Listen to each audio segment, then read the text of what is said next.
Da Nang, the most livable city in Vietnam. Vast blue sea on the one side and misty sharp mountains on the other.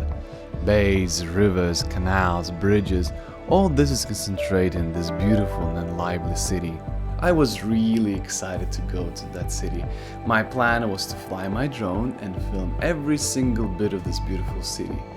But as you may guess from the title, things didn't really go as planned. What exactly happened, you'll find out in this video. This trip happened in August 2022, when I was on my long summer holiday. My plan was to visit the biggest cities and towns of central Vietnam, Hue, Da Nang, Hoi An and others. A trip to Hue went smoothly. It's simply stunning. I made a number of great shots and the video will be in the description of this video. After Hue though, I headed to Da Nang. There is a nice train that will take only 3 hours. The train ride is easy and smooth. The only thing was that I didn't think that the tickets would be in such high demand. There were only a few tickets left on the date of my departure. The train was leaving at 5 AM, which was way too early for me. As a reward though, we got some beautiful morning shots of Da Nang Bay, and then 3 hours later we arrived to Da Nang. A few words about the city. It is the biggest city in central Vietnam. Now it is a very important transportation hub and one of the most important port cities of Vietnam. Interestingly enough, in the 15th century when the Europeans came to Vietnam, they chose Hoi An over Da Nang as their main base. Da Nang's importance was raised much later. Its history is full of dramatic clashes between the French military and the Vietnamese. Late in the 1970s, Da Nang became a key airbase of the Southern forces during the Vietnam War. Da Nang now is one of the most developed and fast-growing cities in Vietnam. As for the Vietnamese standards, it's got great infrastructure and fairly good weather all year long, with a hot period in June-July and a typhoon season from September to November. Because of its convenience and laid-back lifestyle, Da Nang has become an ideal digital nomad destination. I was initially planning to spend just 2 days in the city and then move down south, but Da Nang's vibe felt so good that I extended my stay to 4 days. During the first few days I was just chilling on the beaches, and after that I was planning to film the city for my channel. I really wanted to fly my drone across the city and film those bridges and skyscrapers. They look so cool and beautiful, so that I thought that drone footage could come out absolutely spectacular. But as you may guess, it didn't really work out. As I mentioned before, Da Nang is really comfortable, and one of the reasons for it is that the airport is situated right in the middle of the city. This is really convenient as it takes literally 20-30 minutes to get to the airport from any spot in Da Nang.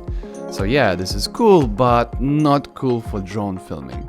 I didn't really think about that when I came to Da Nang. The thing is that you can't fly your drone near the airport. Somehow it didn't come to my mind. There are no fly zones around them, and the flying app simply won't let you lift off if you're in this zone. The airport is located quite close to the city center, which meant that in-city drone shots were impossible to make. I guess I could have installed some illegal patches so that my drone could overrule that restriction, but I didn't really want to get into trouble. So yeah, that plan had to be cancelled, unfortunately. The second most spectacular point to film in Da Nang is Bana Hill's Sun World theme park. You must have seen those beautiful shots of its golden bridge. It looks fascinating and my hands were itching to film it. The whole complex looked pretty marvelous. A side note though is that I'm definitely not a big fan of theme parks, especially in Vietnam. There are so many of them and most of them would try to copy the style of villages and castles in old Europe that often look kind of weird and odd. Besides, they would be built in such beautiful places that it felt like they were just spoiling the natural beauty of Vietnam. So yeah, I was really skeptical of Bana Hill's themed park. Also, a ride from Da Nang to it is quite long and an entry ticket was rather expensive. But I was with my friends and I thought that well, I could visit it just for a tick in the box. All in all, I was quite curious to see the place. It's located about 25 kilometers from Da Nang. Once you reach the place, you'll need to take a cable car, 30 minutes ride, and you're on the top.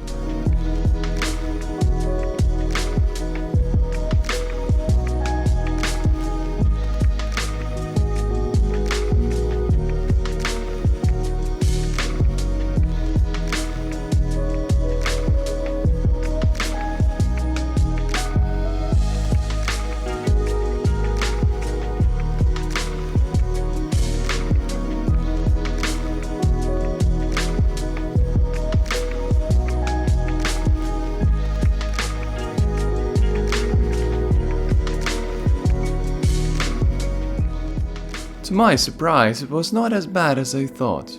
It was clear that the money spent on this theme park was pretty grand, you could just feel it. The place had a very strong computer game vibe. It felt like I just landed in some NPC zone and now I had to find my next quest. It was so packed with eye-catching landmarks to the extent that it sort of looked cool. There was a number of cafes and restaurants and plenty of things to do around.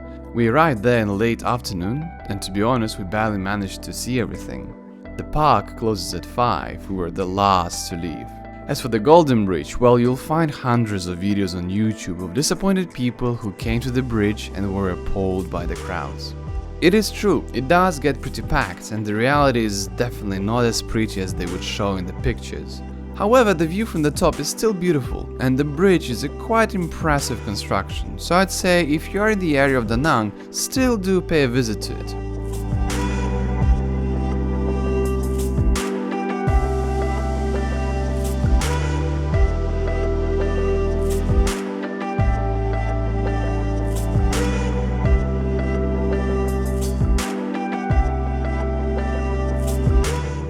Though, getting back to the drone topic, the top of the hill often gets covered with clouds.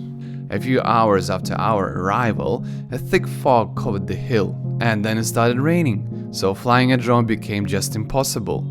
It was a bit frustrating, the view from the sky would be just great, but there was no chance for a flight. And to be honest, I was not entirely sure whether drone filming would be even allowed in that place. So again, no pretty drone footage here.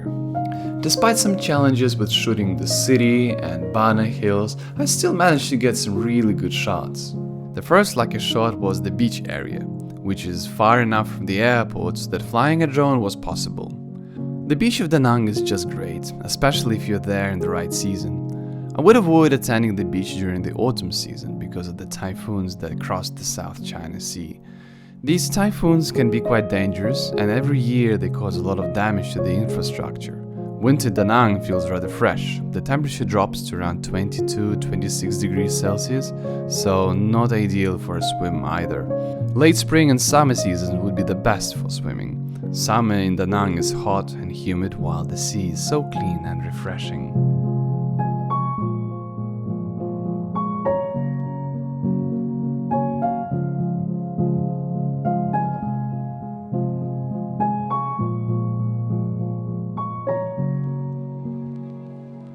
The next spot that I managed to film was Linh Ung or Lady Buddha Pagoda. The ride to it from the city center will take about 20 minutes. It is a really scenic ride along the coastline.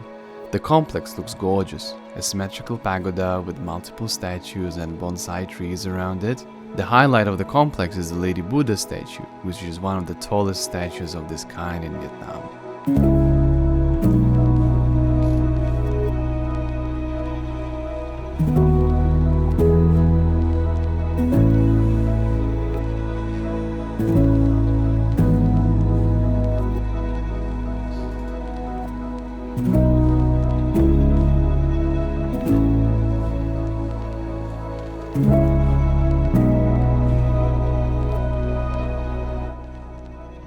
The last spot that I managed to record was the Marble Mountains. They are in very close proximity to Da Nang. People visit these mountains on the way to Hoi An. They are quite conveniently situated so that you will go past them in any case. It is a group of sacred mountains named after the white and blue-green marble they yield. Once you climb up the stairs, you access an area full of temples and caves. According to the legend, the 5 marble mountains were created from shells of eggs deposited by dragon and represent the 5 elements of universe: water, wood, fire, gold and earth. During the Vietnam War, the Viet Cong launched rocket attacks from Marble Mountains on US positions around Da Nang. Some people like the Marble Mountains, others complain that the area is a tourist trap. I personally think it is worth a visit. I quite enjoyed walking around those narrow caves and mountain passages while stumbling upon all those hidden temples. Besides, there is a great view from the top of the Marble Mountains that overlook the white sand beaches and palm trees of the Lang Ko Peninsula. I made a few nice drone shots, but there were a few challenges. The whole area is full of trees, which make it really difficult to find a place to lift off and land. Then the wind was really strong. My Mavic Mini 2 was having a very difficult time flying straight line there. Another thing was the birds. They often see a drone as a threat and keep attacking it.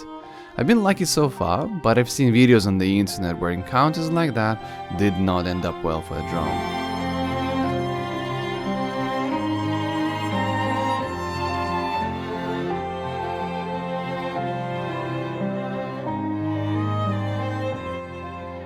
I'm not a very experienced drone pilot. I bought it just a couple of months ago and I'm only learning the tricks with it. So far I've come up with 4 tips that I'll try to keep in my mind. Maybe you'll find them useful too. The first one might sound quite obvious. It is to check the flight restrictions.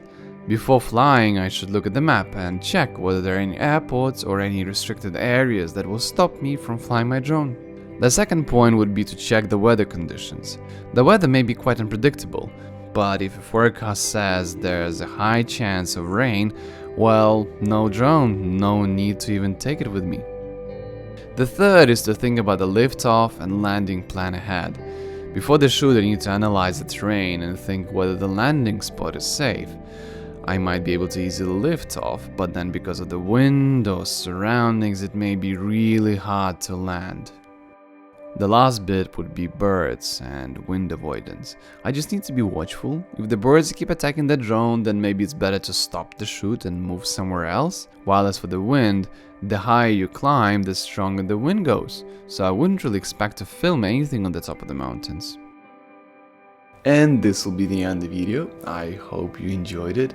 This was a great holiday in Da Nang. I really liked it and I'll definitely come back to this beautiful city. Initially this video was supposed to be a history type of video. I want to tell you about the history of this city, but then I realized that I hadn't filmed enough. But that's okay. Overall my filming plans didn't go as intended, but that's the nature of adventure holidays. They don't always go as intended and that's okay. In any case, I hope you enjoyed this video. Please like, subscribe, leave a comment in the section down below. If you are a drone pilot, please do leave some tips for me. I would really appreciate them. Well, for now, this will do. Thanks again for watching and see you soon.